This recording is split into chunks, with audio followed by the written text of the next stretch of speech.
Good afternoon, everybody. Today I'm chatting with Mike Burgersburg from Dirty Bubble Media. In this interview, we discuss Binance, how well capitalized they are. We get into the mainstream media's lack of insight into the crypto space. And I wrap it up with a question on the origins of Bitcoin, which is a question that I find fascinating when I get to talk to somebody who's as well-read as Mr. Burgersburg. All right, everybody, enjoy the interview.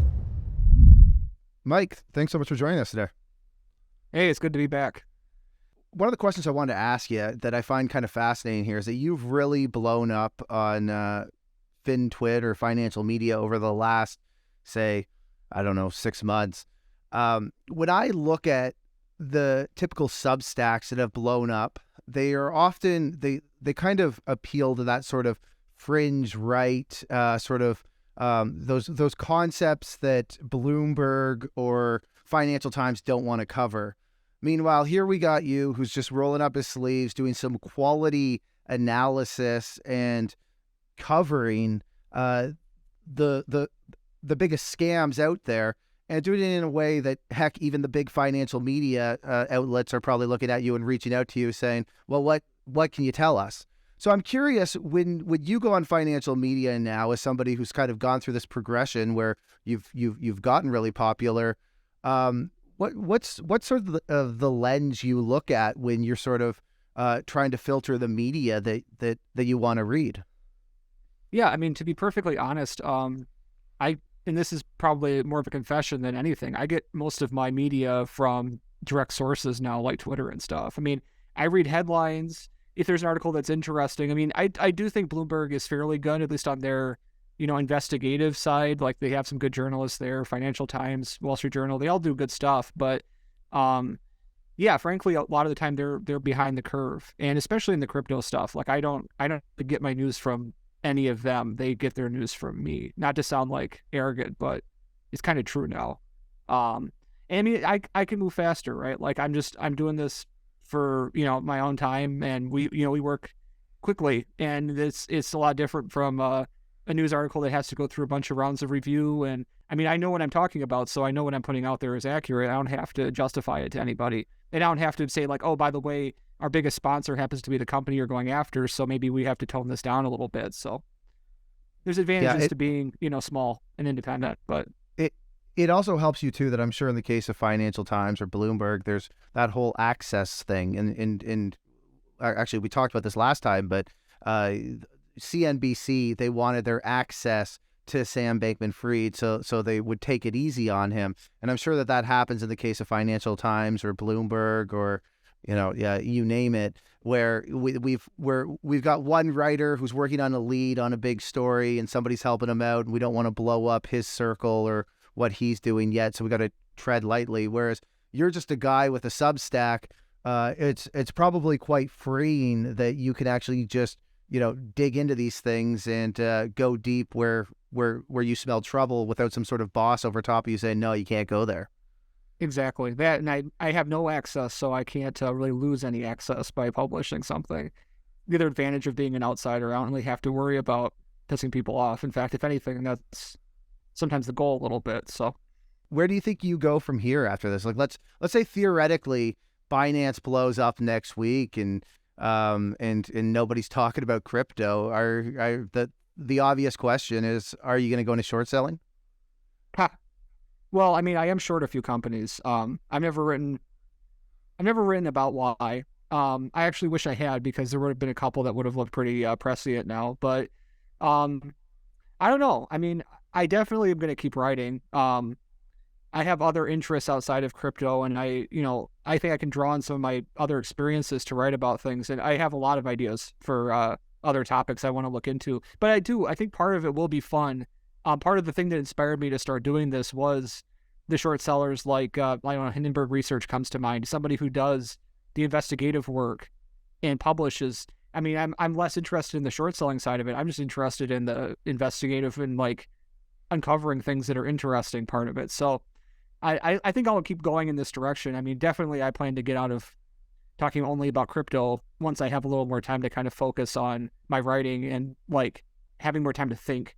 Because at this point, it's fairly easy for me to write crypto articles now that I understand kind of the the space and I understand sort of the different techniques that keep getting used over and over again in the players, it's a lot easier than if you're starting from scratch in a completely different subjects. So.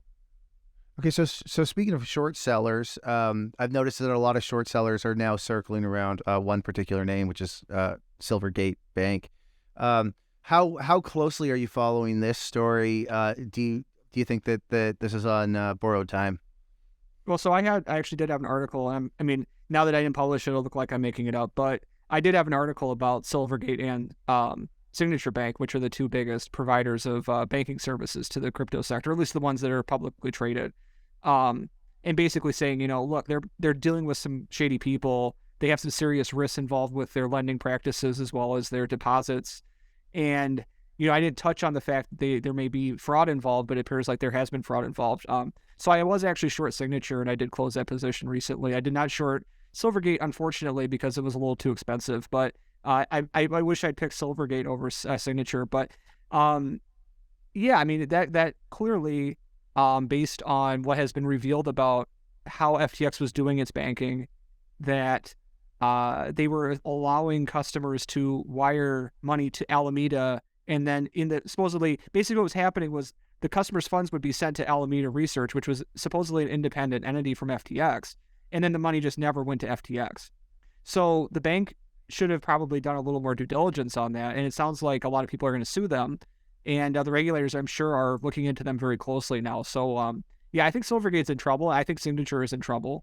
There may be other banks as well that have exposure to this that haven't been as publicly, described yet. But yeah, that's the downside of doing business with people that are engaging in fraud, is that sometimes you can be collateral damage to that. Okay, so getting into Binance here, you recently tweeted, "It's a matter of when, not if, the U.S. charges Binance and their executives." Got to ask you, what do you think is holding the DOJ up from charging CZ and Binance? I have no clue. I mean, I know it's hard to make these kind of cases, right? It takes a long time. I'm not a lawyer. I'm not an enforcement person. I'm not an expert. And it's hard to prove these things, especially when these companies are designed from the get-go to be hard to figure out and hard to pull apart. I mean, we know based on reporting from Forbes as well as the Reuters pieces that a lot of what Binance's structure was designed specifically to trick and obfuscate things from regulators. So it's not surprising that it's taking them a lot of time to disentangle everything. That being said, I think that, when I say it's a matter of when, not if, I mean, it's a question of if enforcement people, don't lose their courage and just settle with the guy, which would be a real shame, I think. Because it seems pretty clear that they've engaged in some pretty serious offenses. We found out this week that the former CFO of Binance didn't have access to the company's full books. Right. What does that tell us?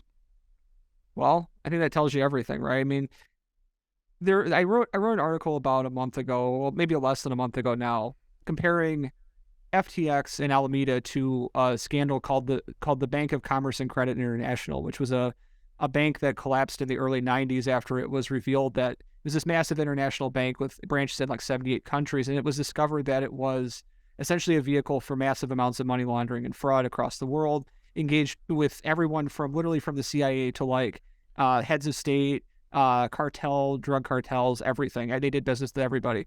And one of the things that was interesting about that was that the bank was intentionally designed from a structural perspective and a legal perspective. It was a bunch of different entities that were all mixed together in a way that made it very hard for auditors to pull apart what was happening there.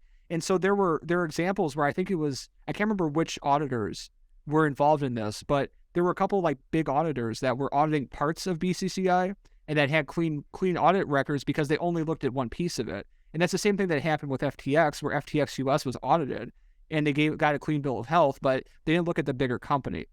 So when they say, oh, the CFO didn't see the whole books, I mean, who knows if anybody knows the whole books besides maybe like, CZ Binance or, Chaoping Zhao or whatever. Like, I don't know if anybody has seen the whole books because it's designed to be that complicated. It's designed to obfuscate things. And so nobody actually knows where the money is. That's the whole point.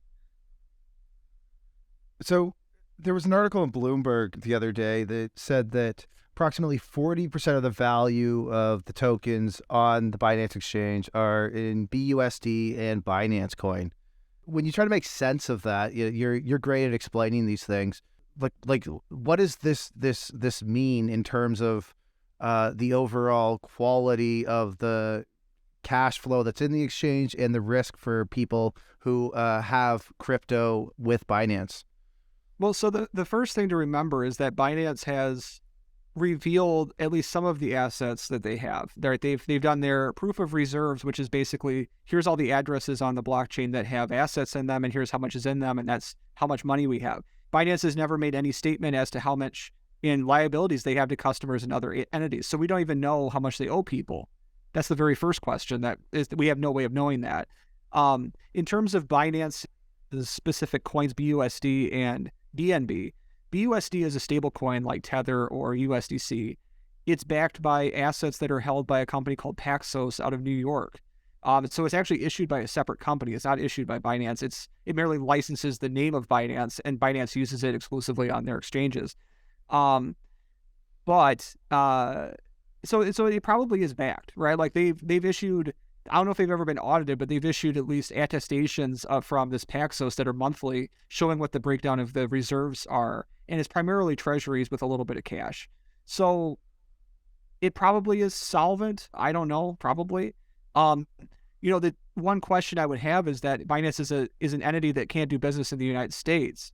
I wonder how they could go about cashing in all of the BUSD they have if they needed to get dollars for it, since they can't probably have a difficult time doing banking here. I wonder how difficult and what kind of methods they're using to get the actual dollars out of the United States into Binance's addresses or accounts wherever they are. BNB, on the other hand, is an exchange token that's just like FTT, the one that destroyed FTX. That's basically the same thing. It's a little more complicated than that, but like for all intents and purposes, it's controlled by Binance. Most of the trading is on Binance. There's a lot of evidence that the price of it is manipulated by Binance, and so that's a zero to me. But again, the question is like, what do they owe customers, right? Because like if they owe customers a bunch of BNB and they have a bunch of BNB, it doesn't actually matter what the value of it is in dollar terms. They just have to give back those assets in that assets terms. So it gets very complicated very quickly when you try to figure out whether or not these entities are actually, solvent or not. So I want to go back there when you talked about we don't understand the liability side of the balance sheet.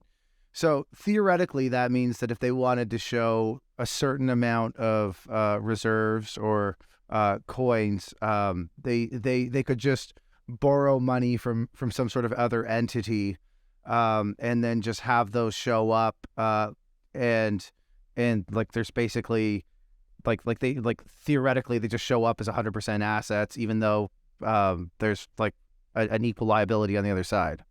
Is that what I'm understanding? Yeah, I mean, we don't know because we don't know what they owe people.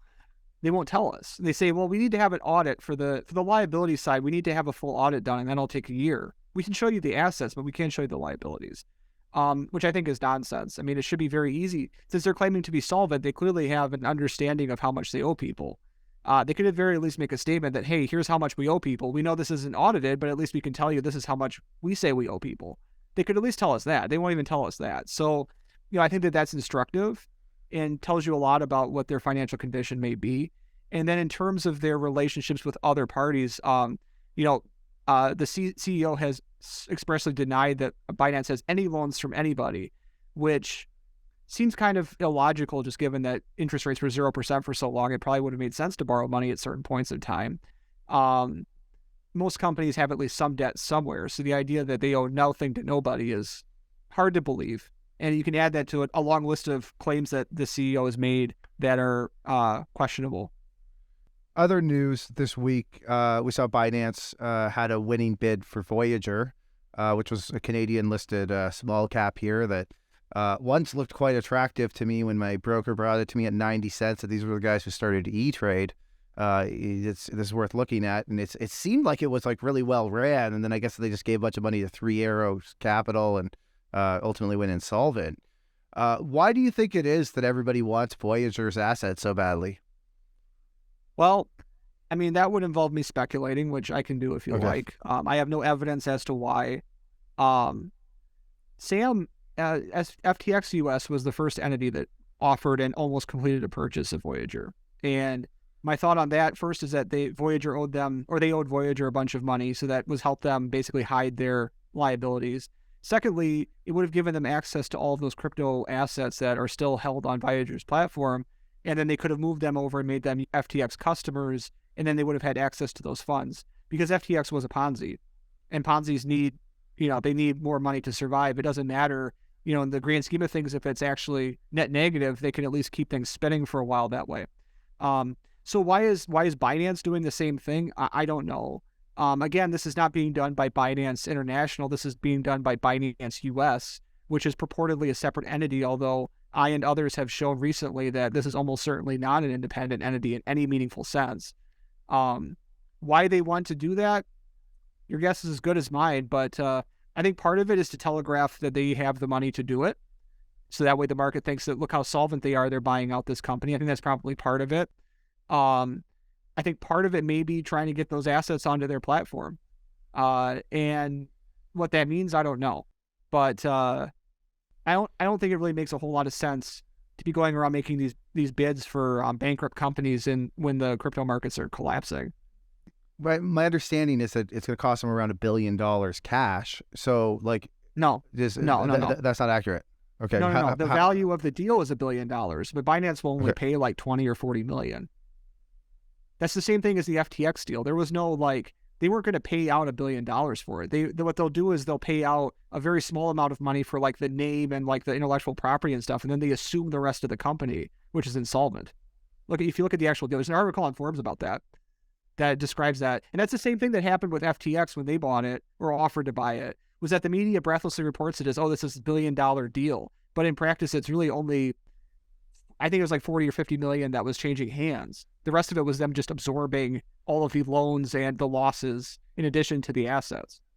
Yeah, I grabbed that from Voyager's news release, which was not exactly the most well-written, transparent news release to kind of read through. And yeah, there's a good article. Let me see if I can find it on Forbes about this that basically says, the title of the article is Binance US is not buying Voyager's crypto assets for $1.02 billion. Here's what's really happening. The structure of this deal is similar to the September agreement between Voyager and FTX US, which would have sent $51 million to Voyager in the exchange for moving what was at the time $1.42 billion worth of crypto to FTX.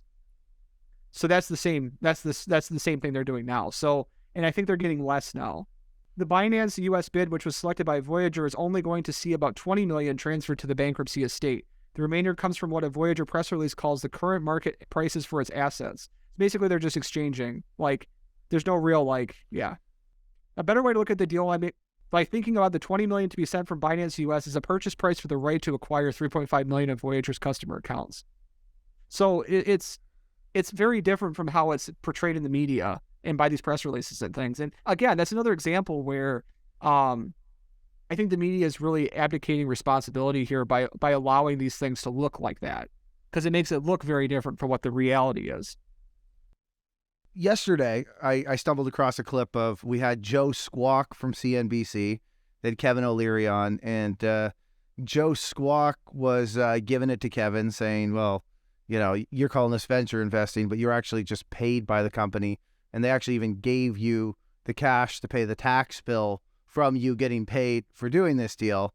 And I found it seemed a lot like throwing, stones at glass houses, because we've got CNBC here who really held up SBF as being, I think what they call them, the Michael Jordan of crypto. I'm sure that they took huge advertising fees from FTX. And now they're all, nipping at Kevin O'Leary like he was the big scam artist and the whole problem from CNBC's point of view. When you're watching this, what's your viewpoint on how sort of CNBC's handling this? I mean, I think you're right. Overall, I think that they're complicit because they took the money and they didn't ask the right questions when they could have. I remember, there's a CNBC clip from around the time when Sam was making his purchases of Voyager, and that was when what's his name? And is it Andrew Sorkin? Andrew Ross Sorkin. Yeah. Yeah, the one who ended up questioning him later after the collapse. Mm-hmm. Yep. I remember the clip, and he refers to Sam as the J.P. Morgan of crypto, and the sarcasm in his voice when he says that, it's just, you can tell he knows that that's not real. Like, the way he says it is just so like, and it's just really interesting because it's like they still said it, but they knew it. I think they knew there was something wrong here. They had to have. So yeah, I think that there's a problem there. That being said, I mean, Kevin O'Leary has also gone out in public saying, I still believe in this guy after all of this happened, which is pretty unbelievable. I just you telling that story for some reason reminded me of Michael Lewis, who wrote Moneyball, The Blind Side, The Big Short. Was apparently, he spent weeks with SBF. He was working on a piece on him. Michael Lewis, a pretty bright guy. I have to assume that he probably knew something was up and kind of wanted to get to the bottom of it. You think that that's a fair assessment? I guess we'll find out when we read the book. I'm looking forward to it. So just a couple more questions for you here. Do we have any sense of how connected Tether is to Binance? Well, I'd have to check at how many billions of dollars of Tether are held on Binance's books, but it's a lot. Just on blockchain, you can see that. The ties between those two companies are a little less obvious than the ones between FTX and Tether, but I think they're very closely linked. And I think what can tell you that is that there was a recent report from the New York Times about the crypto exchange leaders during the period of time when FTX was collapsing, and they actually have a group text that they all talk on, and I can't remember what the name of it is, but and apparently during, there was a point where it looked like Alameda was actually shorting Tether. And what actually was happening there, I'm not clear. It wasn't that much money. It was like $10 or $50 million or something. It wasn't enough to put any serious risk of Tether collapsing or anything. But CZ, the head of Binance, actually put into this group chat, stop what you're doing, because if you break the peg, you'll kill all of us, basically. And that is really instructive, right? Yeah, I think there's probably very close ties between them. They have to be coordinated to some extent, and most of the volume on his exchange is denominated in Tether. So, I got to ask you this because I think really highly of your opinion. You're really well read on this stuff. Where do you think Bitcoin really came from? In terms of like the conspiracy theories and stuff? Like, do you have any sense or any theories on? I don't know if you've written anything in the past or publicly stated where you think it came from, but do you have any thoughts on it, or would it just be you're just purely speculating? I mean, I don't think it was one magical individual who disappeared into the ether, but I mean, frankly, I haven't done enough reading on that to know or have any kind of educated opinion, and I don't think anybody really knows, and I think that's the point. That's all I'll say. I mean, I don't want to speculate. I don't know, but I think if you dig into the history of it, there's some interesting stuff there, definitely. Yeah, we hear it's funny because we talk to a lot of guys sort of in the letter writing space, and they all have these theories on, it was created by the CIA, or they bring up random people who are taking claim that they did it, but I mean, it's who knows, and that the thing is too is that ultimately my opinion is that most of this stuff is irrelevant, right? Like, Bitcoin is Bitcoin. Whether or not it has value or not is a separate question from what's determining its value right now. And what's determining its value right now are exchanges like Binance, which are engaged in incredibly questionable business practices. Exchanges like FTX, which we now know was a giant fraud. So what happens to the value of Bitcoin when these things are gone? Regardless of whether Bitcoin has value or not, that's the question that I'm interested in. Yeah, and also how does Bitcoin function if there aren't any large central exchanges, which I know we're not quite there yet. We still got Coinbase and a few others, but it seems like that's sort of a path that we're heading down, right? Yeah, I mean, maybe. I don't know. They talk about regulation and wanting regulation. I think that if this stuff is seriously regulated, then it's going to look a lot different from how it does now. And, realistically, the major use case for this stuff is doing transactions that aren't legible to other people and are secret. In practice, if someone's really monitoring the blockchain very closely, you can find all of these things. So Bitcoin isn't actually very good for that. Cash is much better. So, what's going to happen? I have no clue. And I wouldn't try to predict it because the next year is going to be very interesting, I think. Yeah. Well, Mike, thanks so much for hopping on here. Congratulations on all the success you're having. And hopefully you'll continue to come back on in the future because it's a real treat when you join us. Yeah, it was fun. Have a good one. All right, everybody. Thank you so much for watching. And if you could do me a big favor, please hit that like button, subscribe, and ring that notification bell so we keep making more of this content for y'all.